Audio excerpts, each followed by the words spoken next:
Dan yang ketujuh yang luar biasa adalah hubungan sosial. Jangan anggap sepele, pertemanan itu penting. Dan ternyata salah satu penghasil dopamin yang luar biasa adalah ketika bertemu dengan teman. Sering piknik, ngobrol, itu jangan menganggap sepele. Itu adalah spiritualitas. Spiritualitas itu bukan ngaji aja terus, one day one judge, nggak ngerti yang dibaca. Itu jangan menganggap sepele. Spiritualitas itu menyakup semuanya secara holistik, ya. Jadi spiritualitas itu bukan ngaji di tempat seperti ini, ya. Spiritualitas itu menyangkut semua aspek kehidupan, ya. Harus dibuka, ya. Mulai dibuka, ya. Kalau ada orang yang bilang nyanyi itu haram, ya itu karena belum belajar aja, ya. Dia nggak ngerti. Kalau ada orang bilang musik itu haram, itu karena belum belajar. Dia tuh nggak pernah belajar tentang bunyi. Dikiranya bunyi itu yang menciptakan manusia. Tidak, manusia itu tidak pernah bisa menciptakan apapun. Manusia itu hanya bisa membangkitkan suara-suara dari semesta. Kalau gitar dipetik, itu suara gitar, bukan hasil manusia, tapi itu adalah getaran semesta. Ketika gitar dipetik, maka udara bergetar. Udara bergetar di ruang yang ada di badannya gitar itu hasil semesta itu. Itu suara semesta. Kalau suara semesta, emang suara siapa? Itu karena tolol aja. Dia bilang suara gitar, pada suara gitar, suara semesta. Siapa suara semesta? Piano itu suara semesta, seruling itu suara semesta. Makanya kalau orang sudah tidak senang sama musik, berikutnya pasti keras jiwanya. Ya, orang yang keras jiwanya susah dinasihatin biasanya.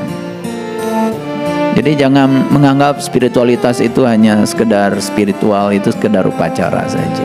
Ya, coba dibangun pemahaman yang lebih universal. Kalau istilah leluhur kita lebih dalam lagi.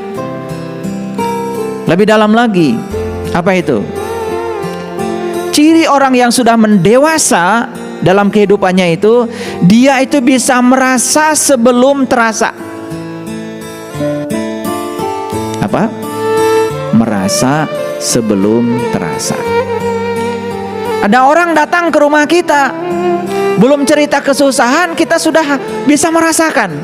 Kayaknya dia lagi susah, gak usah ditanya, bantu aja. Itu namanya merasa sebelum terasa. Ini sakti nih. Nah, ini kesaktian yang sebenar tuh yang begini. Bukan tidak mempandi golok, bukan bisa belajar, bisa terbang di udara, bukan bisa berjalan di atas air. Itu bukan kesaktian, itu ilmu biasa itu. Ikan aja bisa berenang kok di air. Gak istimewa. Kesaktian yang luar biasa itu. Kita bisa merasakan penderitaan orang lain sebelum dia cerita. Nah, kalau kita sudah bisa sampai di tingkat itu namanya sudah selaras itu rasanya. Itu namanya harmoni. Nah, kenapa saya tertarik bicara harmoni? Karena ini bagian ini sekarang sudah hilang. Bahkan banyak orang yang melanggar hak asasi manusia, mengambil hak-hak orang lain atas nama agama dan Tuhan.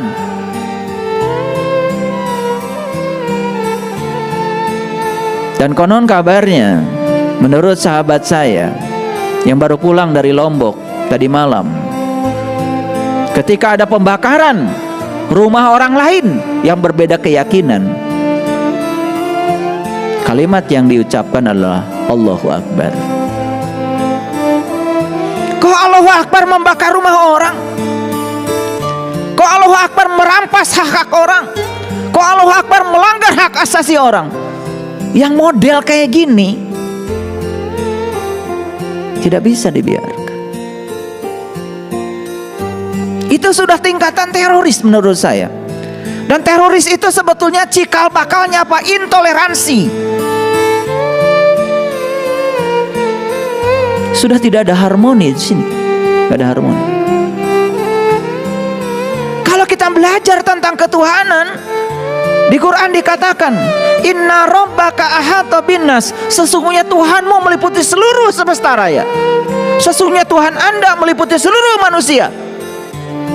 Tuhan kita bukan hanya tinggal di tubuh kita. Tuhan kita tinggal di seluruh tubuh.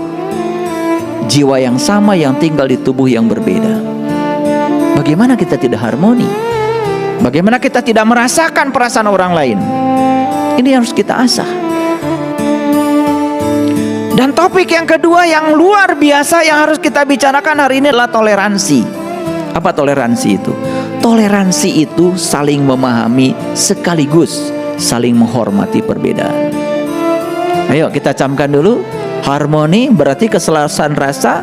Kalau toleransi berarti saling memahami sekaligus saling menghormati. Tidak cukup saling memahami, tetapi ada kelas yang kedua, klaster yang kedua, saling menghormati.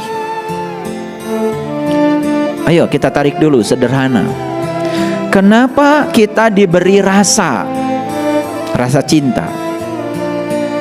Makanya Gus Dur itu ya, Gus Dur ketika ditanya di gedung DPR itu, di gedung DPR ditanya, Gus, kenapa katanya kalau di Islam itu setiap orang yang doa selalu diawali dengan mari kita panjatkan puji dan syukur.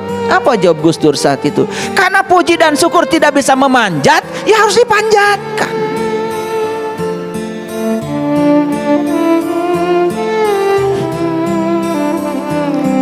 Ini adalah humor tingkat tinggi. Tapi kalau kalian cuma tertawa dengan kalimat ini, tidak ada follow up-nya, ya percuma. Karena humor selevel orang-orang berkesadaran itu ada pesan spiritual. Apa maksudnya Gus Dur? Di Quran itu tidak ada mari kita panjatkan puji dan syukur, nggak ada. Yang ada adalah alhamdulillah, segala puji milik Allah. Nggak pakai panjat pinjit segala. Alhamdulillah ya segala puji milik Allah. Dan itu tidak cukup diucapkan, implementasikan dalam hidupmu. Jangan pengen dihormati ketika memberi, jangan pengen disanjung ketika berbuat baik, karena setiap kebaikanmu sebetulnya bukan untuk siapa-siapa kecuali untuk dirimu sendiri. Jangan sombong ketika Anda memberi, karena tidak ada pemberian. Bahkan Anda harus sadar dan bersyukur masih ada orang yang mau diberi. Dan kalau tidak ada orang yang mau diberi, tidak ada pemberian. Hargai orang yang mau diberi itu. Kita mentang-mentang memberi, selalu ingin berada pada posisi seakan-akan kita lebih terhormat daripada yang diberi.